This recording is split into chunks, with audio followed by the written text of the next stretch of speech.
Baba, katika jina la Yesu, ya kupendeza Mungu, siku zote tuendelee kukaa katika uwepo wako. Inakupendeza sana pale mioyo ya watu wako inapokuwa na nafasi ya kujinyenyekeza, kutafuta uso wako, kuongea na wewe na kusikiliza maneno yako na sauti yako. Pindi mioyo ya watu inapokutaka wewe, ndipo Mungu unapoachilia nguvu yako ya upendeleo na majibu katika mahitaji wanayotaka. Uwepo wako ni muhimu sana kwetu, na nguvu zako na jina lako na damu yako. Maana ndani ya neno lako tunaziona nguvu zinazotenda kazi, zikifanya kila kinachoonekana kuwa ni muhimu na chenye faida kwa ajili ya kanisa. Asante kwa sababu tunapofurahia neno lako, tunasikia sauti yako, na tunaponywa na kuwekwa huru na kufunguliwa kabisa katika maeneo yote ya kiroho na kimwili. Neno lako ni nguvu, neno lako ni ukali, upanga uwao katao kuwili. Neno lako linajua na linatambua mawazo na makusudi ya moyo. Wewe katika neno lako Mungu umesema uliangalia na kulitimiza. Nasi tunajiwacha katika nguvu ile ya neno. Pale tunapoenda kupaza sauti kwa kuomba au kwa kutaja mambo mbali ya usikanayo na sisi na nyumba zetu, Roho Mtakatifu ndiye anayetuwakilisha katika kuyabeba majibu yote ya maombi haya, tuweze kuyafurahia maisha katika nyumba zetu. Ni neema ambayo Mungu umetupa tuweze kukupenda na kukutumikia wewe. Asante kwa sababu upamoja nasi. Mungu uliyetusikia na kutujibu, litukuzwe jina lako katika jina la Yesu Kristo. Amen. Amen. Mungu awabariki. Mmekuja na naamini hatutatoka kama tulivyokuja. Andiko kuu la kwangu la wiki hii ninataka nilitumie andiko la kitabu cha Joshua 24.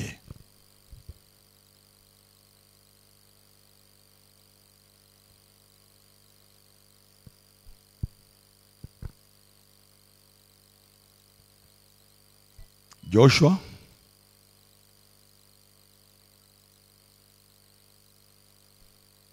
ishirini na nne mstari wa 15, kifungu cha mwisho kinasema, lakini mimi na nyumba yangu tutamtumikia Bwana. Lakini tukianzia kinachoanza, nasema ninyi kama mkiona ni vibaya kumtumikia Bwana, chagueni hivi leo mtakayemtumikia.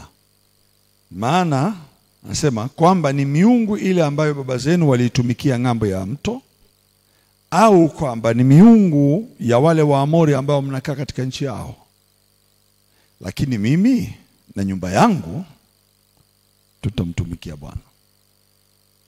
Maneno haya yalikuwa ndio maneno ya mwisho kabisa ya wakati wa Joshua anapokwenda kukifunga kile kitabu chake baada ya urithi katika ile nchi ya ahadi. Anajitamkia kama baba, kama mzazi, mimi na nyumba yangu. Anamaanisha yeye na generation yake, kizazi chake. Mimi na nyumba yangu. Niingie kwenye hilo neno, mimi na nyumba yangu tutamtumikia Bwana. Tupate sisi kama wana wa nyumba ya Abraham na wengine wanaotufuatilia, nyumba yako, amen, uzao, familia, generation yako iingizwe ndani ya neno hili, tutamtumikia Bwana.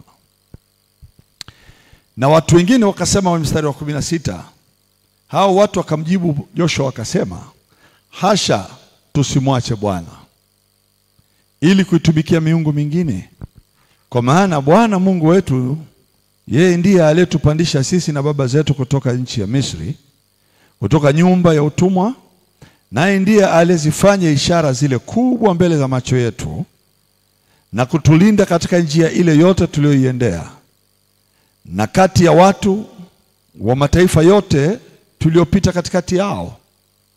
Bwana ndiye aliyewafukuza watu wa mataifa yote watoke mbele yetu. Naam, Waamori waliokaa katika nchi hii. Basi kwa sababu hiyo sisi nasi tutamtumikia Bwana, maana yeye ndiye Mungu wetu. Yoshua akawaambia watu, hamwezi kumtumikia Bwana kwa kuwa yeye ni Mungu mtakatifu, yeye ni Mungu mwenye wivu, hata wasamehe makosa yenu wala dhambi zenu. Kama mkimwacha na kuitumikia miungu migeni, ndipo atageuka na kuwatenda mabaya na kuangamiza baada ya kuwatendea mema. Lakini hao watu wakamwambia Yoshua, la, lakini tutamtumikia Bwana. Bwana asifiwe sana. Wanaingia kwenye patano la kifamilia. Tusije tukaingia na kuiabudu miungu tukapata shida. Tulete familia zetu, amen, katika maombi. Tuzilete familia zetu kuomba ili mabaya yasiingie katika familia na kuangamia, ili watoto wasiendee njia ya miungu mingine na kuitumikia. Generation yetu isiende mahali pa miungu mingine, wakafanya maagano na miungu mingine, wakaenda wakaabudu miungu mingine kwa ajili ya mali, wakajikuta wanaleta ghadhabu ya Mungu katika nyumba zao, wakajikuta wanaleta mabaya, wanasababisha vifo, magonjwa, umasikini. Tukubaliane katika wiki hii, sisi na watoto wetu, popote pale walipo, wawe wadogo, wakiwa wakubwa, watu wazima, tutawapeleka mbele za Mungu kwa maombi. Hata kama wengine wao walishaiacha njia ya Mungu, tutawarudisha kwenye hii wiki kwa njia ya maombi. Hata kama walishaenda kwenye miungu mingine, tutawaondoa huko. Sema amen. Tutaziua nguvu za hao maadui walioweza kushika mikataba na watoto wetu. Tutaziharibu nguvu za mikataba yao. Kama kuna mikataba iliyofanywa, kama kuna aina yoyote ya maagano, wakiwa wanajua au hawajui, wakafanya mikataba isiyostahili, hiyo mikataba nayo tutaiharibu. Maana aliye kichwa cha nyumba ni mzazi. Kama sisi ni wazazi, tutazuia mabaya, tutaharibu kila maagano, tutavunja kila eneo liloingizwa kuwa mkataba kwa watoto wetu, kwa kujua kwao au kwa kutokujua kwao. Maadamu sisi tunajua tunayemwabudu ni nani, tutazuia mabaya yasipite katika malango yetu. Sema amen. Sema amen. Tunataka tumwabudu Mungu na kumtumikia Mungu tuliyemwamini katika Kristo Yesu. Tunataka tumlete Mungu katika watoto wetu. Tulete neema ya Mungu ikae nao. Tulete watoto wetu katika kumcha, kumhofu na kumtumikia Mungu. Amen. Tuingie kwenye agano ambalo litakuwa lina msamaha, uponyaji, mafanikio, uzima. Tuingie na watoto katika baraka hizo. Tuingie na familia katika agano la kumcha Mungu, kumpenda, kumtumikia. Maana ndivyo atakavyofanya kwetu. Ataziachilia baraka za wakati, ataziachilia baraka za afya, ataziachilia baraka za mafanikio. Amen. Na tutaona wingi wa siku na miaka mingi ya uzima na amani, atakapoona mioyo ya familia zetu zinamcha yeye na kumtumikia yeye tu. Bwana asifiwe sana. Sema amen. Haleluya. Hii miungu inayotawala juu ya nchi leo, watu wengi wanakimbilia hiyo miungu kwa ajili ya kutaka fedha. Wengine wanaenda huko kwa sababu ya umaskini walionao, kwa sababu ya namna nyingine au ya ndoa au ya aina nyingine yoyote. Lakini sisi tutazuia. Amen. Haleluya. Kila kitu kilichoingizwa katika ulimwengu wa roho kuwashika watoto wetu kitaondoka, kitaharibiwa kabisa, hakitatenda kazi katika ulimwengu wa roho. Amen. Sema amen, amen. Napenda lile neno, mimi na nyumba yangu tutamtumikia Bwana. Hilo lisimame katika maisha yetu, liingie katika akili na fahamu na hisia zetu. Mimi na nyumba yangu. Haleluya. Wewe na watoto, wewe na mume, wewe na mke wako, wewe na wote walioko ndani ya nyumba yako watamtumikia Mungu. Kumtumikia Mungu ni kumcha, ni kumpenda, ni kumsikia na kumtii, ni kuyaishi kwa mapenzi yake. Kumtumikia Mungu ni kutembea katika uwepo wake, ni kuishi na kudumu katika kumwamini. Amen. Kumtumikia Mungu ni kwa akili zako, kwa hisia zako, kwa matendo na kwa maneno yako. Kila kilichoko ndani yako kikamtumikie Mungu. Haleluya. Kila kilichoko ndani yako, hisia, ufahamu, akili, vyote vilivyomo ndani yako vimche Mungu aliyekuokoa. Haleluya. Kwa kumtumikia Mungu, tutapanda ndani ya watoto, wataota ndoto kumpenda Mungu, watatembea katika maisha ya kila siku wakimhofu Mungu, wakimcha Mungu, wakimsema Mungu, wakimtukuza Kristo maishani mwao. Haleluya. Vinywa vyao vitajaa ushuhuda, vinywa vyao vitajaa utukufu, nguvu na mamlaka ya kimungu. Hawatamwacha Mungu kwenye hisia zao wala kwenye akili zao. Bwana asifiwe.